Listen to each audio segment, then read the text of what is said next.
Halo, selamat siang. Selamat siang, Dengan siapa di mana? saya Lian di Purwokerto. Ya, langsung saja Ibu Lian, tanggapan Ibu mengenai topik kita kali ini. Ya, tadi saya sudah mendengar mengenai efek jarak dalam kenyamanan berbelanja memang sangat mempengaruhi. Di mana tadi saya mendengar ada contoh kalau seorang konsumen itu tidak bersedia menempuh jarak yang jauh untuk membeli barang yang minim, tapi jika ia membeli barang yang lebih banyak, mungkin dia akan menempuh jarak tersebut. Nah, di sini saya ingin menanyakan mengenai karakteristik dan pemilihan outlet. Saya pernah membaca terdapat dua karakteristik konsumen dalam pemilihan outlet. Pertama, persepsi terhadap resiko, dan yang kedua, orientasi berbelanja. Kalau persepsi terhadap resiko itu, pembelian produk melibatkan resiko bahwa mereka mungkin tidak melakukan seperti apa yang diharapkan, di mana terdapat kegagalan-kegagalan yang besar seperti tingginya biaya sosial, biaya keuangan, waktu pembiayaan, upaya pembiayaan, dan fisik pembiayaan. Sedangkan di orientasi berbelanja, di mana individu berbelanja untuk alasan-alasan yang lebih kompleks daripada hanya memperoleh produk atau serangkaian produk. Pengalihan perhatian dari kegiatan rutin, interaksi sosial, belajar tentang tren baru, bahkan memperoleh kekuatan interpersonal merupakan alasan untuk berbelanja. Dan hal ini relatif penting yang memiliki motif bervariasi di seluruh individu dari waktu ke waktu sebagai perubahan situasi.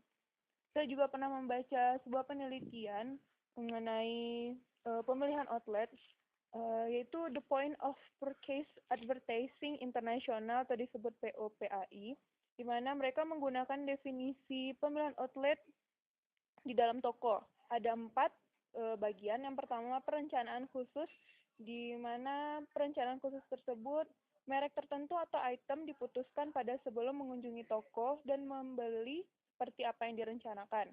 Yang kedua, perencanaan keputusan untuk membeli sebuah produk namun tidak spesifik. Yang ketiga, item yang tidak direncanakan pembeliannya dalam pemikiran si konsumen. Dan yang terakhir, pembelian yang tidak direncanakan. Nah, dari opini yang saya jelaskan ya sebelumnya, bagaimana pendapat Bapak mengenai hal tersebut? Terima kasih kepada Ibu Lian atas opininya. Langsung saja ditanggapi oleh narasumber kita. Kalau menurut saya opini dari Bu Lian tadi, kalau dibuat ke perkuliahan ya mungkin itu dah dapat nilai B, apalagi sama dosennya Pak Yan Ladila, mungkin bisa dikasih nilai A+ itu Mbak. Oh, begitu ya? Hebat, hebat, hebat. Halo, selamat siang. Selamat siang, Dengan siapa di mana? dengan Yani di Payakumbuh. Ya, silahkan langsung saja kepada Ibu Yani, tanggapan Ibu mengenai topik kita kali ini. Ya, menurut saya dalam pemilihan outlet dan pembelian ada beberapa penghalang dari berbelanja ke internet, yaitu untuk produk, orang, dan situasi.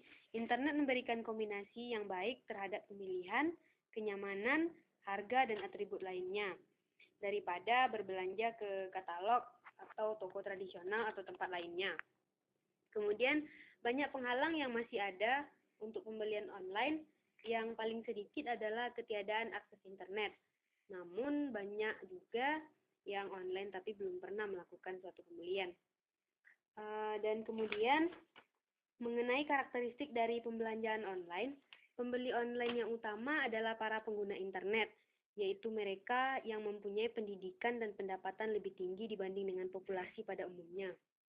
Sekarang ini, pembelanjaan online cenderung untuk menjadi lebih mudah dan lebih makmur dibanding dengan rata-rata pengguna internet. Nah, Mbak, selanjutnya ada nih hasil survei dari Roper mengenai kenapa sih konsumen tidak suka berbelanja di toko. Dari survei yang kita lihat kan ada tuh mengenai tenaga penjual yang kurang informasi sebanyak 74%, dan itu kebanyakan berada di toko-toko tersebut. Nah, terima kasih pada Ibu Yani atas opininya. Langsung saja kita minta komentar dari narasumber kita. Ya Pak, tadi kan Ibu Yani sudah bilang mengenai pengaruh penghalang dari mengapa konsumen tidak berbelanja online. Mungkin penghalang utamanya konsumen tidak berbelanja online bisa karena tempatnya sulit terjangkau oleh jaringan internet atau belum populernya belanja online di daerah tersebut. Banyak juga orang online, cuman tidak untuk berbelanja. mereka lebih suka main game, Facebookan, Twitteran, dan sebagainya gitu. Halo, selamat siang. Selamat siang. Dengan siapa di mana? Dari Dila di Solo. Ya, silakan Mbak Dila, tanggapan Anda mengenai topik kita kali ini. Gini, menurut saya outlet-outlet sudah sangat menjamur sekarang ini. Ya mungkin dikarenakan kebutuhan untuk berbelanja juga semakin meningkat. Yang saya ketahui sederhana sih sebenarnya. Proses pengambilan keputusan yang digunakan oleh konsumen untuk memilih outlet sama dengan proses untuk memilih merek. Satu-satunya perbedaan adalah dalam sifat kriteria evaluatif yang digunakan. Gambar outlet adalah kriteria evaluatif yang penting. Toko yang berbasis gambar dan citra toko online sama-sama penting, meskipun konsumen ditawarkan dengan dimensi yang bervariasi. Lokasi outlet dan situasi outlet sangat berperan penting di sini. Misalkan, outlet yang lebih dekat dan lebih besar umumnya lebih disukai daripada yang lebih jauh dan lebih kecil. Dan tidak hanya itu, karakter konsumen seperti menghindari risiko dan orientasi belanja juga penentu penting dalam pemilihan outlet. Sementara di toko eceran, konsumen sering membeli merek atau produk yang berbeda dari rencana mereka sebelum masuk. Sebagian besar keputusan ini bisa jadi hasil dari pengolahan informasi tambahan, seperti rangsangan di dalam toko atau di situs online yang mereka lihat sebelumnya.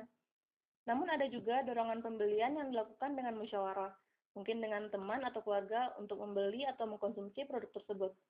Ada beberapa poin utama tentang pembelian yang saya ketahui, yaitu ada harga yang ditampilkan, apakah sesuai dengan kualitas barang tersebut, lalu suasana outlet, apakah dapat dijangkau dan suasananya nyaman, lalu desain situs online-nya, apakah enak dilihat dan dapat menarik untuk kita datang, lalu personal penjualnya, dan merek produk stock out yang dihadirkan. Dan itulah yang saya kira berdampak besar pada pola penjualan. Dan saya pikir begitu. Terima kasih kepada Ibu Dila sebagai penelpon terakhir kita. Langsung saja kita dengar pendapat dari Pak Nandi. Ya, Pak Nandi. Saya setuju dengan pendapat Ibu Dila tadi. Tidak boleh sembarangan dalam memilih tempat untuk membuka usaha atau outlet. Setidaknya yang mudah dijangkau oleh konsumen aja. Baiklah, kesimpulan dari bedah psikologi konsumen kita hari ini yang mengambil topik pemilihan outlet dan pembelian adalah pengecer dan produsen harus tepat memilih lokasi yang akan dijadikannya tempat usaha.